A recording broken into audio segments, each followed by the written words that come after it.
terrible, this traffic. Man, oh man, oh man, it's like every day all these cars, you think about where is this going? That's a question I always had as a kid, you know, seeing the realities of this world, emphasis on manufacturing, production and consumption, the market, and everything is an industry.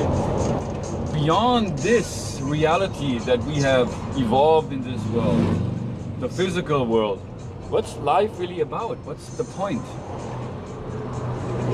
What's the meaning of life?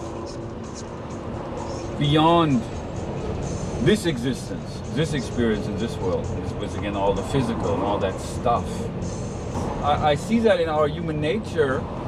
I see that, of course, in my nature, my own hang-ups there. I don't want to deflect away from that. I acknowledge my own issues there. But it's the effect of all of that has on our humanity. Right? That's something that always I found very, very interesting. Our focus to the external, our focus to production and consumption and competition. That we are forced into the mold. What is the effect this has on our humanity? And then, of course, also understanding what is that, our humanity? What makes me human? Nobody really can teach you these things. But what I'm trying to do here is to provide food for thought. Is to get the listener, the viewer, to first of all question their day-to-day affairs. Just going through the grind, going to work, going to school, pressure, trying to survive, trying to feed oneself, not only in food, but also entertainment and relationships, and just looking for whatever it is we are looking for. And everybody's looking for something.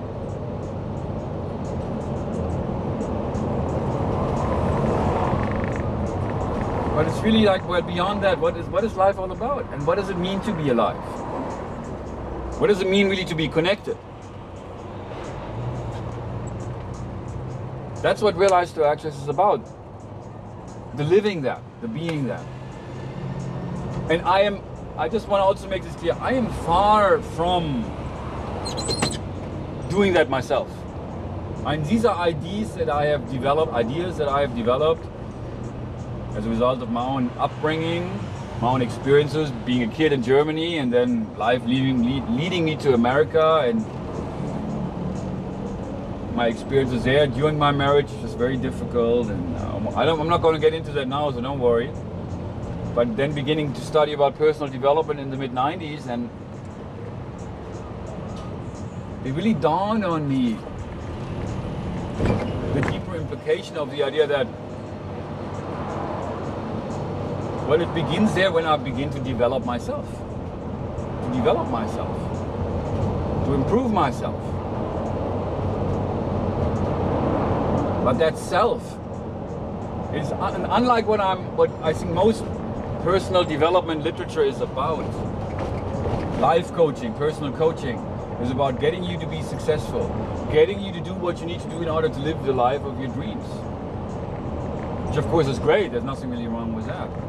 But beyond that, what Realize to Actualize is about is to explore, who am I really? And what am I here to do? And how can I be more connected with others? How can I be more real?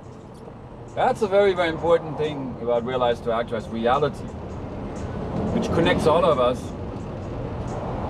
But then also, if you look at the realities of this world, you can see that we're also disconnected from each other, because we all live in our own reality, living for ourselves, providing for ourselves and our loved ones, taking care of those who are dear to us, and looking for people who are basically just like us. I mean, let's just be real here.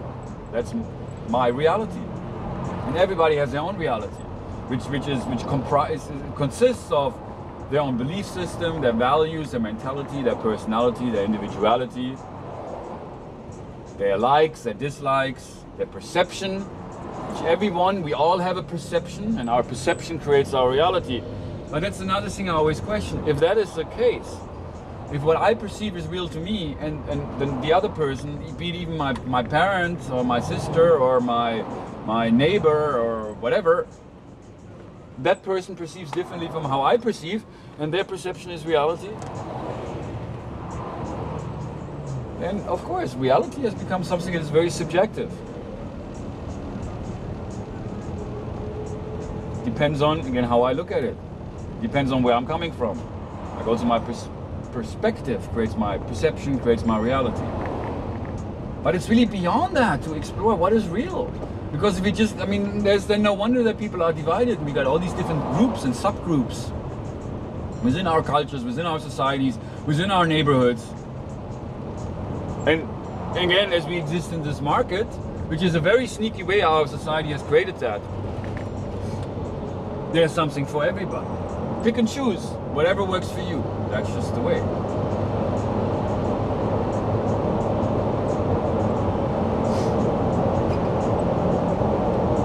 But yeah, again, the effect all of that has on our humanity, and what is our humanity is something that is worth exploring. Especially now that we're at the verge of a new consciousness. I mean, there's no denying something has to happen in this world. Is it 2012 or after that, or however many years or days or months or weeks, whatever. It doesn't really matter. The future is now. But things need to change. It cannot continue like this. There's all this traffic and all this production and all this industry and all this struggle that we had throughout human history, where the 1% basically controlled the 99%. Those in control, those in power, yielded their power over others to get more money. That's how it has been. That's been the theme of human history. And also there is, of course, we are motivated by that money factor, by the success factor, by the happiness factor. Go, go, go, go, go. We're programmed to get where we are told we should be, or where then we think we want to be, where we are happier, where we have what we want. Bigger house, more cars, bigger cars, go on a nice vacation, do fun activities. While in order to do that, we have to jump through hoops, we have to go to work, we have to go to school, we have to do what is expected of us in order to prove ourselves, in order to get the raise, in order to get the paycheck, in order to be successful.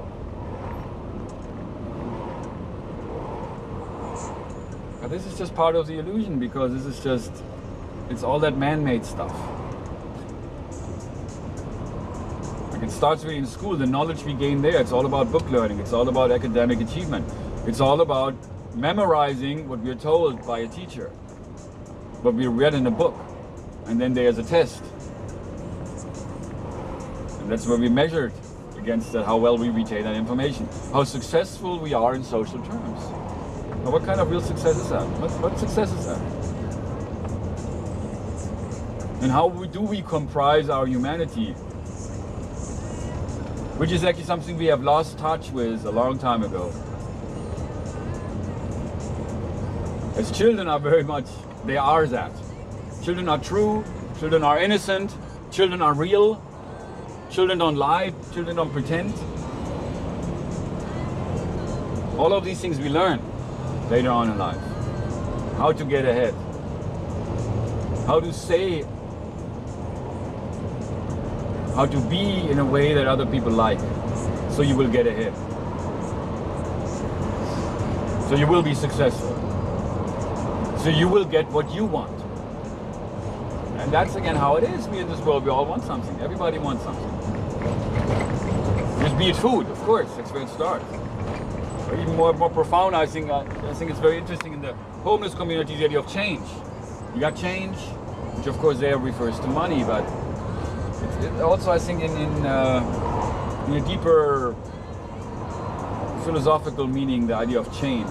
We look for others to give us change. I think that's also, we can speak for the majority of us or human beings, how we have become programmed to be, is that we look for change. In terms of better job, better place to live, friends, more friends we like better, better relationships overall. And then of course we point fingers to what we perceive to be the problem outside of us.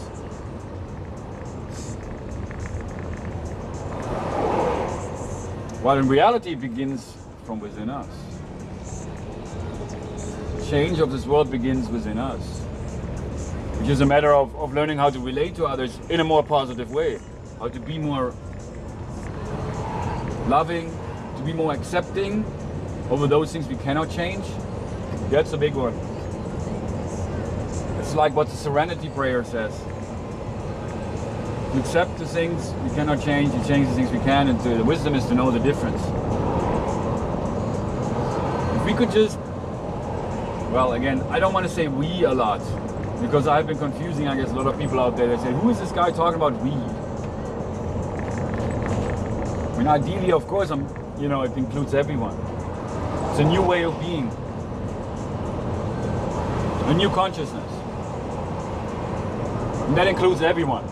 There is no me, and then there are the other people, and then there are the bad guys, and then there are the Democrats and Republicans, and all these labels we give ourselves to, we attach ourselves to. Which then that becomes our comfort zone. That's where we stay. Again, as I see this for myself. I also have a tendency of staying within my comfort zone. Let me just say this here. And I have seen my own challenges when it comes to relating to people, when it comes to dealing with something that is difficult for me to deal with. I guess I'm not the only one there. Actually, I know I'm not the only one there. And that's basically what Realize to Actualize is about. It's designed to help us to step outside of our comfort zone a little bit, and to open ourselves up to something that is new, that is different. Because if we only stay doing what is comfortable to us, and doing what we have been doing all along, and thinking what we've been thinking all along, and feeling what we've been feeling all along, and it's the same thing over and over and over, nothing changes. And of course then we look for change, because we don't change anymore. And I think that is also a part of the reality in this world. Growing up, we become a certain way, and then we stop changing. And here I do it again, I say we. Well, that's, I guess, it's part of me having developed the persona of my philosopher, my inner philosopher, my inner teacher. I've really embraced those ideas. And I embraced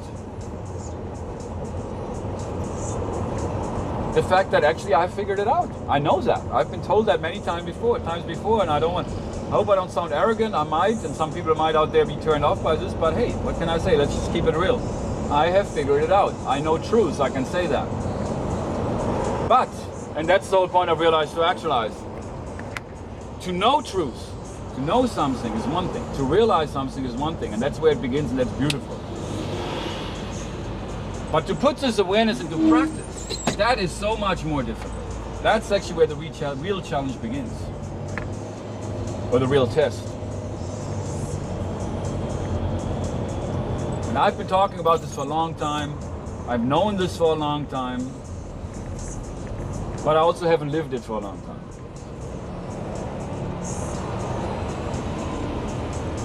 So let this be the time now for myself. Put this awareness into practice. Something I really want to practice. I really want to do. I want to live that. And maybe I inspire some folks out there who are watching this to also make some small adjustments in their day-to-day affairs of how they relate themselves to others. Learning to be more accepting. Being around people who are difficult to deal with. Not trying to change them. Not feeding into the arguments that people sometimes argue with you. There's no denying that. But it takes two to argue. So one thing I'm suggesting here is just don't. Just don't argue. Even when somebody makes a point you don't like, or says something you don't agree with, just let it be. Don't try to change the other person. It is so easy to fall into that trap. I know. Believe me, I know that. And in order to change the patterns, to change the habits, it takes practice. It takes practice. Again, that's what I realized to actualize is all about. So I invite you to start practicing.